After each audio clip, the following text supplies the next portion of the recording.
हम ही हम हैं तो क्या हम हैं, तुम ही तुम हो तो क्या तुम हो। आपके चेहरे पे मैंने चिंता की लकीरें देखी। सर हम भी अपनी हकीकत बदलना चाहते हैं, हम भी अपना स्वरूप बदलना चाहते हैं, लेकिन जब सड़कों पे मैंने वो पीड़ा बहते हुए देखी, मेरे लिए भी वो झटका था। आपके लिए नहीं रहा होगा, मैं नहीं मानता, आपके लिए भी रहा होगा। इसी किताब से संसद चलती है, हम लोगों की धड़कनें चलती हैं।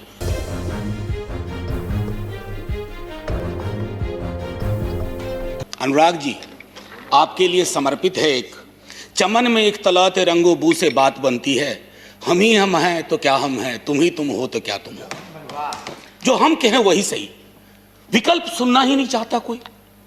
लोग कहते हैं कि हम सुनना चाहते हैं, लेकिन ईयर प्लग लगा के कौन सा सुन रहे हैं। गाना सुन सकते हैं, लोगों के संवाद नहीं सुन सकते। Sir, last year also had made an observation. Ma'am finance minister, आप सब वाकिफ होंगे, ये किताब है सर, इसी किताब से संसद चलती है, हम लोगों की धड़कनें चलती हैं, constitution of India. I would अर्ज the government, I mean ma'am finance minister and MOS finance and this entire cabinet, look at article 38 and 39। हमारी चिंता इस बात की है कि बजट आम बजट हुआ करता था सर बीते कुछ वर्षों में, ऐसा नहीं कि सिर्फ आप ही के आने के बाद, बीते कुछ वर्षों में, खास करके 90 के बाद, ये खास बजट हो गया, खास लोगों द्वारा, खास सरोकार के लिए, खास संदर्भ में। ये उचित नहीं है सर, इसे आम बजट रहने दीजिए। ये खास बन जाएगा तो हमसे दूर हो जाएगा, वैसे ही बहुत दूर हो गया। Article 38 and 39। Ma'am, through you chairman sir, the two first paragraph in your speech, they beautifully depict, painfully depict the kind of times we have passed through, corona times। और मैं आज अभी यह कहना चाहता हूं, मैंने आपके तमाम प्रेस कॉन्फ्रेंसेस देखे लॉकडाउन में, उसके दौरान, उसके बाद। आपके चेहरे पे मैंने चिंता की लकीरें देखी हैं।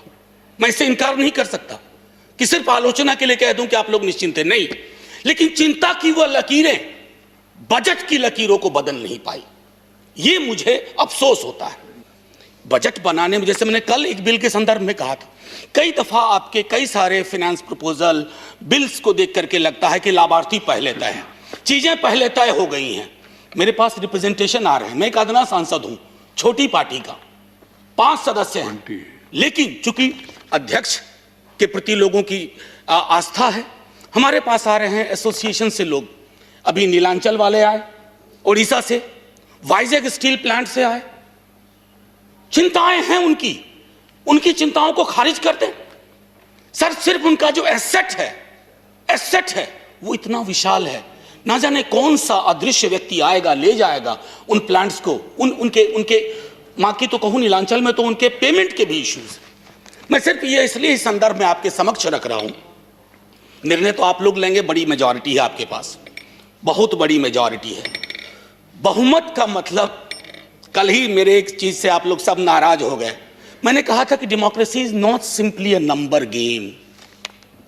उसके पीछे, नंबर के पीछे भी कुछ चीजें होती हैं, उसका ध्यान रहे। और बेचारा लाइफ इंश्योरेंस के बारे में मैं क्या कहूं, पूरे देश का जीवन सुरक्षित कर रहे थे, खुद का जीवन सुरक्षित नहीं कर पाए, अपना ही जीवन इंश्योर नहीं कर पाए। एक बार सोचिएगा जरूर। हालांकि आप लोग फैसला वापस लेने में बहुत हठधर्मिता का परिचय देते हैं सर। मुझे वक्त की जानकारी है सर। ये जो तीसरा दरवाजा है 1, 2, 3, इसके गेट पे लिखा हुआ है सत्यं वद धर्मं च, सत्य बोलिए और धर्म का आचरण कीजिए। धर्म वो वाला नहीं जो पूजा पाठ वाला होता है, हमारे यहां धर्म बहुत बड़ी चीज है, मंदिर, मस्जिद, गुरुद्वारे से ऊपर की चीज है। तो सत्यं वद धर्मं च, आंकड़ा बनाइए मत, आंकड़ों की इज्जत कीजिए। जो आंकड़े आपको परेशान कर रहे हैं उसको एक्नॉलेज करिए, कहिए कि हम फेल किए। आप मानना ही नहीं चाहते। खैर, मैं अपने राज्य के बारे में क्या बोलूं, कल से एक ख्याल आ रहा है, अब भाजपा वाले लोग ही मदद कर सकते हैं सर। हमारे यहां भी चुनाव अप्रैल मई में करवा दीजिए कुछ व्यवस्था करके, क्योंकि हम छूट जाते हैं। अक्टूबर नवंबर में चुनाव होता है, हमें तो कम से कम कहने को के लिए भी लाखों करोड़ नहीं मिलते हैं, ताकि कम से कम कुछ हसीन सपने हम भी देख पाते। तो आपके ऊपर छोड़ता हूं, भाजपा के मित्रों के, क्योंकि कुर्सी के चारों पाए की चाबी आप ही के पास है सर। बिहार के कुछ इलाके हैं, माननीय सभापति महोदय, मुझे अपने राज्य की चिंता सिर्फ इसलिए नहीं है कि मैं वहां का सांसद हूं, मुझे चिंता इस बात के लिए भी है कि देश के लिए बिहार चिंता का विषय होना चाहिए। मैंने पहले भी कहा था कि हम श्रम आपूर्ति वाले राज्य में हमें लोग उसी स्वरूप में, शक्ल में देखना चाहते हैं। सर, हम भी अपनी हकीकत बदलना चाहते हैं, हम भी अपना स्वरूप बदलना चाहते हैं, हम भी अलग विकसित राज्यों की श्रेणी में खड़ा होना चाहते हैं। हम आपसे दया नहीं चाहते, सहानुभूति नहीं चाहते, खैरात नहीं चाहते, हम एक अच्छा नजरिया आपसे चाहते हैं, एक नजर चाहते हैं, ताकि बिहार में उद्योग धंधे संसाधनों की कमी नहीं है। माननीय सभापति महोदय, एक आग्रह होगा, हमको 2 मिनट पहले इशारा कर दीजिएगा, 2 मिनट पहले इशारा कर दीजिएगा। तो मैंने 2 मिनट पहले इशारा कर दिया। मैं एक चीज और, किसान पर तो काफी चर्चा हो चुकी है, किसान आंदोलनों पर। किसान आंदोलन को लेकर के भी जो नजरिया है, उससे भी ये बात साबित होती है कि अक्सर, मैं उस शब्द का कई दफा बहुत अतिरेक में भी इस्तेमाल होता है, क्रोनी, ये मैं उसमें जाना नहीं चाहता। मैं सिर्फ इतना कहना चाहता हूं कि आपके बजट में अगर छोटे मझौले किसानों के लिए एक सीमा से आगे आप पहलकदमी कर पाते तो ज्यादा बेहतर होता। अभी ऑक्सफैम की एक रिपोर्ट आई है, माननीय सभापति महोदय आपने भी देखा होगा, मैम आपने भी देखा होगा, अनुराग जी आपने भी देखा होगा। वो रिपोर्ट सरकार के लिए नहीं, संसद के लिए चिंता का विषय होना चाहिए। अगर 1% लोगों के हाथ में 50 से ज्यादा प्रतिशत संसाधन आता है तो ये कौन सा देश हम बना रहे हैं? अरे तालियां बजेंगी, मीडिया में बड़ी तारीफें होंगी, लेकिन मैं बार बार दोहराता हूं, इतिहास इन तालियों और वाहवाही को गुम कर देता है, डस्टबिन ऑफ हिस्ट्री में डाल देता है, कोई चर्चा भी नहीं करता। एक बार सोचिएगा कि संपत्ति का ये जो कंसंट्रेशन है, ये कहां में ले जा रहा है। हम लोग पैंडेमिक के दौरान हम सब ने खोया, आप सब ने चैन खोया, हम सब ने भी चैन खोया। हम सब ने अपने देश की उन हकीकतों को देखा जो हम जानते थे लेकिन एक्नॉलेज नहीं करते थे। मैं खुद उस राज्य से आता हूं जहां माइग्रेशन का बहुत बड़ा एक बहुत अलग किस्म का पैटर्न है और क्वांटम बहुत ज्यादा है। लेकिन जब सड़कों पे मैंने वो पीड़ा बहते हुए देखी, मेरे लिए भी वो झटका था। आपके लिए नहीं रहा होगा, मैं नहीं मानता, आपके लिए भी रहा होगा, लेकिन उनकी चिंताएं क्यों नहीं आ रही हैं? The gap between the rich and poor continues globally so.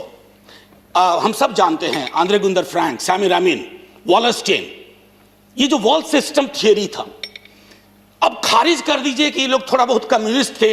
नहीं सर, संपत्ति का बंटवारा चाहते थे, और जब तक संपत्ति और संसाधन का बंटवारा कम से कम इक्विटेबल ना हो, अगर इक्वल ना भी हो, इक्विटेबल नहीं होगा ना, आपकी सारी समस्याएं और बड़ी होती जाएंगी।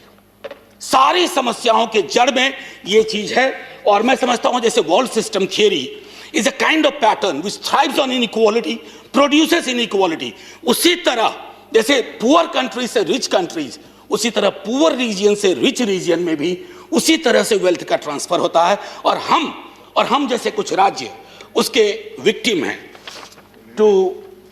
इसलिए अरिस्टोटल ने कहा था, the greatest crimes are not committed by for the sake of necessity but superfluity. Ma'am 2-4 चीजें रखूंगा। Reduction in spending on education, अगर रियल टर्म्स में आप डेटा को देखिए, there is a decline in education spending by ₹6076 crores in real terms, approximately 6% this year. Both the school education and higher school education division have their budgets cut. Centrally sponsored scheme में school education and literacy 43,285 crores, which is less than 50,380 crores of the budget figure of past years. Ma'am आपके आंकड़े हैं, मैं आपके आंकड़ों को सिर्फ सामने रख करके बताना चाहता हूं। फिर इश्यूज ऑफ री इनरोलमेंट है, जिसके बारे में कई सर्वे रिपोर्ट आ चुकी हैं। सब डिजिटल डिवाइड, माननीय सभापति महोदय, इस पूरे कोरोना काल में एक्सेस टू टेक्नोलॉजी बहुत महत्वपूर्ण रहा। ऑनलाइन चीजें चल रही हैं, कई उस पर सर्वे आ चुके हैं कि इसने अवसर को लिमिट कर दिया है। ड्रॉप आउट्स बढ़ रहे हैं, वो हमारी चिंता का विषय होना चाहिए कि कैसे उन हाथों तक, उन घरों तक जो हाशिए के लोग हैं, हम कौन सी मदद पहुंचा सकते हैं। बड़ा आसान है कई लाख करोड़ किसी का माफ करना, लेकिन उससे भी ज्यादा आसान है कुछ हजार हर घरों तक पहुंचा देना, ताकि वो डिजिटल डिवाइड से लड़ पाए और एक महफूज व्यवस्था में जी सके। एक और महत्वपूर्ण चीज है कि शिक्षक नियुक्ति, और ये चिंता का विषय है। अभी माननीय शिक्षा मंत्री जी नहीं है, बड़ा एम्बिशियस सा प्लान लेके आए हैं एनईपी के माध्यम से, विश्व गुरु। अरे माननीय सभापति महोदय, अगर गुरु ही नहीं होगा तो विश्व गुरु हम कैसे बनेंगे? क्या नहीं जी? तो विश्व गुरु कैसे बनेंगे? चाहे उत्तर प्रदेश का मामला हो, मेरे राज्य का शिक्षा प्रेरक, अतिथि अनुदेशक, शिक्षकों की नियुक्ति, मैं समझता हूं 17% का अभी भी गैप।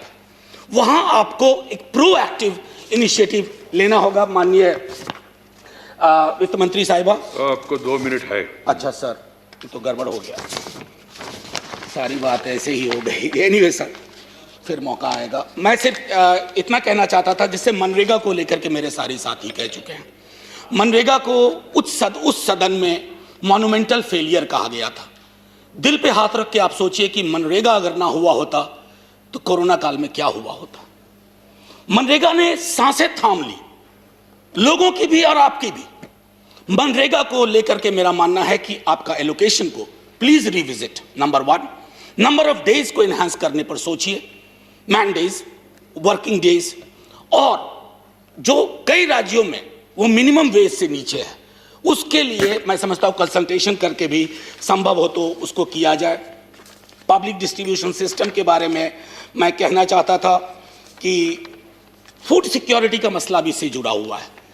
मैंने सिर्फ सोशल सेक्टर की चीजें ली हैं मैम फिनेंस मिनिस्टर, क्योंकि मैं आंकड़ों में उलझना नहीं चाहता था। कई लोग आंकड़ों पर बात करते हैं, मैं आंकड़ों के पीछे जो आंखें हैं, जो आंसुओं से तर हैं, नम हैं, उनके बारे में आपके समक्ष रखना चाहता था। और इस आग्रह के साथ माननीय फाइनेंस मिनिस्टर सर, रेलवे के बारे में एक चीज कह करके फिर अपनी बात खत्म करूंगा। रेलवे में मैंने पहले भी मंत्री महोदय से बात की थी, अलग फोरम पर भी, कि 100% इलेक्ट्रिफिकेशन, इसका कॉस्ट एनालिसिस थोड़ा कर लीजिए। Should it be A priority in a pandemic year? Number 1। Number 2, railway को मेरे राष्ट्रीय अध्यक्ष ने चलाया है। अचानक मैं देख रहा हूं कि रेलवे की परिस्थितियां ऐसी हो गई हैं, कर्मचारियों से बात होती है, वो कह रहे हैं कि पूरी दिशा ऐसी चल रही है, give a bad name to a dog and then kill him. ये नहीं होना चाहिए सर, मैं बार बार कह रहा हूं। हम लोग तो उस दौर के लोग हैं जो कहते हैं गाड़ी बुला रही है, सीटी बजा रही है। रेलवे हमारे लिए सिर्फ एक ऐसा उपक्रम नहीं था जिसको एक अदृश्य नजरिए से देखें। और माननीय सभापति महोदय, बस एक छोटी टिप्पणी, ये मेरे पास एक रिपोर्ट है, मैम, ये छोटे ग्रुप ने तैयार की है, इसको कहते हैं गांव कनेक्शन। जो पूरे पेंडेमिक के दौरान जिस गांव के बारे में हम सोचते हैं कि हम समझते हैं, हम जानते हैं, कितना कम हम जानते हैं। चाहे हार्वेस्टिंग का मसला हो, जब वो लौट के गए अपने घरों पे, तब के जो मसले थे। मैं सिर्फ इतना आग्रह आपसे करूंगा, मैं ये आपके पास भिजवा रहा हूं। हालांकि ये चूंकि छोटे ग्रुप ने बनाया था तो मैंने बहुत पैसे कंट्रीब्यूट करके ही लिया था, लेकिन मैं आपको दूंगा। शायद जब आप एक बार फिर से नजर डालें तो आप ये सोचें कि ये आम बजट कैसे हो सकता है, गांव के लोगों की क्या पीड़ा रही कोरोना काल में, शिक्षा की क्या अवस्थिति रही, लेबर पैटर्न क्या रहा, माइग्रेशन के कितने दंश रहे, इन सब चीजों के माध्यम से कुछ बात हो पाएगी। बस सर, आखिरी जय हिंद कर लेने दीजिए सर। बस एक छोटी टिप्पणी, संसद में जब ये बजट पे बात होती है तो सिर्फ पार्टीजन तरीके से नहीं होती। मैंने शुरू में ही कहा, मैं अपने दल की ओर से इस बजट को चाहता हूं कि ये आम आवाम का बजट हो। इस बजट में सिर्फ वैसी अदृश्य 5 ताकतों का जिक्र ना हो, मौजूदगी का जिक्र ना हो, जिनकी वजह से हम चिंतित हैं। और कभी भी श्रम को हमेशा पूंजी के समक्ष नतमस्तक कराया जाएगा, वो नहीं होना चाहिए सर। जय Hind sir, thank you so very much sir. धन्यवाद मनोज जी। तो अगर आपको पसंद आया हो तो इसे लाइक करें, कमेंट करें, शेयर करें और हाँ, हमारे चैनल को सब्सक्राइब करना ना भूलें, ताकि देश विदेश से जुड़ी खबरें आप मिस ना करें। क्योंकि कोरोना काल में 2 गज दूरी, मास्क है जरूरी।